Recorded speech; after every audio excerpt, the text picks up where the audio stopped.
A articulação mais treinada na academia, entretanto, é que as pessoas menos veem resultados. Se você pesquisar aí no YouTube e no Instagram, você vai ver centenas de milhares de vídeos explicando como é que você tem que fazer para crescer o braço. Entretanto, eu não vejo ninguém com um braço gigante. E nesse vídeo eu gostaria de falar por quê. Eu acredito que tem 3 principais motivos pelos quais as pessoas não veem ganho de hipertrofia no braço. Eu vou estar compreendendo nesse vídeo bíceps, tríceps, braquial, coracobraquial e ainda vou adicionar um pouco de antebraço para a gente falar da articulação do cotovelo completa. E o primeiro motivo é que as pessoas treinam pesado demais. A gente acaba aprendendo que quanto mais você consegue aumentar o peso, a tendência é de que você cresça o seu músculo. Entretanto, se você não está utilizando aquela resistência, não está vencendo aquela resistência numa amplitude de movimento específica e aumentando o peso naquela amplitude com o passar do tempo, não necessariamente você vai ter ganho. Você pode estar fazendo o que, em vez da gente chama de progressão de sobrecarga, você está fazendo progressão de roubada, tá? E simplesmente está roubando cada vez mais e assim aumentando o peso na barra.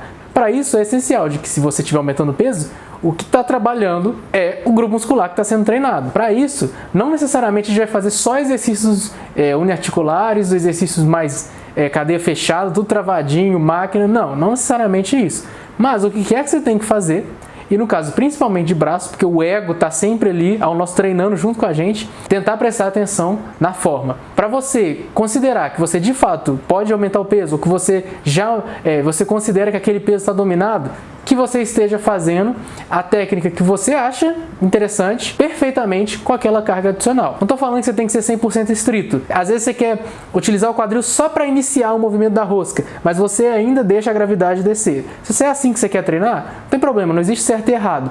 Mas que você aumente o peso e que todas as repetições sejam exatamente desse jeito. Se a sua extensão de tríceps está com o cotovelo mais para fora do que para dentro, na polia, né, no caso, que todas as suas repetições sejam exatamente com o cotovelo naquela posição, estando ele lá atrás, estando ele fechado na frente para você fazer tipo uma paralela, apesar que aí envolve muito tríceps, mas também envolve muito peitoral, muito ombro, então talvez não seja mais interessante, né? Mas é uma possibilidade também. Padronize a forma e a partir dela aumente a carga. Daí você garante que quem está movendo o peso é aquele grupo muscular. Quando você está falando de hipertrofia, em maior parte dos movimentos, o que é importante é o músculo que está sendo trabalhado e não necessariamente o padrão de movimento, porque os ganhos neurológicos vão estar em segundo plano. Então sim, é importante aumentar a carga, mas considere que é o músculo que está levando o peso. Em segundo lugar, as pessoas treinam leve demais. Extremos, gente, extremos, sempre tentar evitar. Não é porque é um grupo muscular pequeno que você vai ter que ficar fazendo um pouquinho peso. Não, você vai ter que ficar mais forte sim. E muitas vezes eu vejo treinamento, principalmente na internet, de 15, 20, 25 repetições. E assim, seja muito sincero, você vai conseguir fazer isso 2 a 3 vezes por semana, ao longo de 6 meses, e tentar aumentar o peso. Você vai começar janeiro com 20 quilos, você acha que você vai conseguir fazer 3 séries de 25 repetições com 35 quilos no final de junho? Possivelmente que não, né? Cara, extremos de repetições não são interessantes para quase nenhum músculo. Alguns eu acredito que sim, até interessante sim, principalmente por causa da biomecânica dos exercícios. Mas ao se falar de braço, é muito mais interessante você ser conservador com as repetições, de forma com que você consiga aumentar o peso sem ter que ficar com medo, principalmente o medo da lesão, né, que eu vejo acontecer muitas pessoas falando no caso do bíceps. Se você é natural e fizer boas escolhas no seu treinamento, evitar exercícios extremos, evitar colocar muito peso em algo que você nunca fez, evitar posições comprometedoras e você fortalecer com o passar do tempo, o seu tendão muito provavelmente vai caminhar muito junto da força do seu grupo muscular e da sua unidade neuromotora. Então você não vai conseguir exercer força suficiente ao ponto de arrebentar seu tendão do osso ou dividir seu tendão em 2.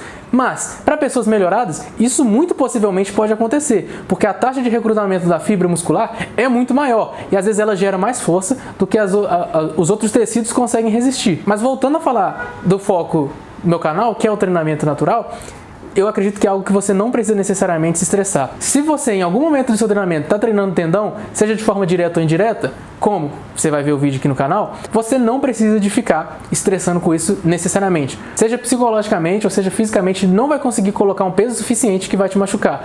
O que é diferente de um acidente, porque um acidente pode acontecer em qualquer momento com qualquer um de nós. Como é que a gente evita acidente? Não fazendo escolhas idiotas. E como que a gente evita a lesão de um rompimento? Não fazendo extremos, principalmente quando a gente não está aquecido ou quando a gente nunca fez aquele exercício. Tem uma cena do The Office muito engraçada que o Dwight fala que o melhor conselho que o Michael Scott deu para ele é: não seja um idiota. Mudou a vida dele. E aqui eu repito para vocês esse conselho. Então deixa os halteres coloridos de 1 a 10 quilos que tem aí naquelas academias de bairro para lá. Sim, você vai ter que aumentar o peso. Sim, você vai ter que começar a levar lá para os 20, 30 quilos as suas roscas e extensões de tríceps, mas faz devagar e com calma, dominando a amplitude de movimento, quer você queira roubar ou não, que seja padronizado e que você fique mais forte naquela amplitude, e os ganhos de hipertrofia nos braços vão seguir. E o último é não fazer trabalho suficiente. Porque eu vejo na internet que o minimalismo, ele vem em ondas, ele vai e volta. E aí eu vejo gente falando que você tem que treinar braço todo dia, e aí eu vejo gente falando que você não tem que treinar braço, é só fazer costas e peitoral que o braço vai crescer sozinho. E isso acontece sim com iniciantes, eu não vou negar não. O iniciante, até se ele pular corda 2 vezes por semana, a panturrilha dele vai crescer. Acontece que isso não é sustentável. Por quê? Porque você não consegue fazer isso de forma frequente, constante e progressiva. Você ficar mais forte do supino vai sim aumentar o seu braço, porque o supino tem demanda de tríceps. Você ficar mais forte na barra, também vai aumentar o seu bíceps, porque também tem demanda de bíceps. Mas se você está falando em focar, em tratar aquilo como prioridade, você tem que treinar. Se você só treinar física, é possível que você fique bom em matemática sim, porque a física envolve muitas equações de segundo grau. Mas a matemática, por si só, tem muito mais além do que aquilo que a gente usa nas fórmulas de física básica do ensino médio. Ou seja, dá, mas não é a melhor forma de fazer isso. Se você tem tempo disponível, isole braço. Dessa forma você vai garantir que você está treinando aquele bíceps, aquele tríceps, das amplitudes diferentes para pegar cabeça longa, cabeça média de tríceps, tá? Você está trabalhando exercícios que tem foco em alongamento e exercícios que tem foco em contração. Você está cobrindo todas as bases, porque aí você garante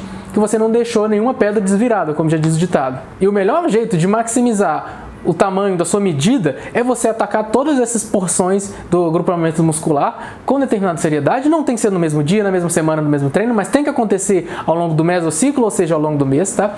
Você atacando todas essas formas diferentes de treinar, você consegue descobrir qual que é a mais fraca e provavelmente é ela que você tem que focar para ver a maior parte do seu ganho. Porque o shape só é tão sinistro quanto o grupo menor? Não sei. Se você quer crescer o grupo muscular, você tem que treinar ele, em primeiro lugar. Mas você treinar pesado demais, pode não te ajudar, porque dessa forma você acaba roubando demais, você acaba usando outros grupos musculares, e você treinar leve demais também não é muito interessante, porque dessa forma você não estimula o suficiente para gerar hipertrofia. Ou às vezes você está treinando fibras musculares que não são as responsáveis pelo crescimento que a gente vê no espelho, são fibras de resistência, fibras de trabalhar ao longo do tempo. Elas têm potencial de crescimento diferente, mas sobre isso você vai ter que estudar mais a parte da ciência do treinamento. Mas de maneira geral, é um tipo de adaptação diferente. É por isso que o corredor de maratona não é gigante. O caminho da sabedoria é o caminho do meio e eu acredito que o caminho da hipertrofia também. Se você assistiu até aqui, muito obrigado.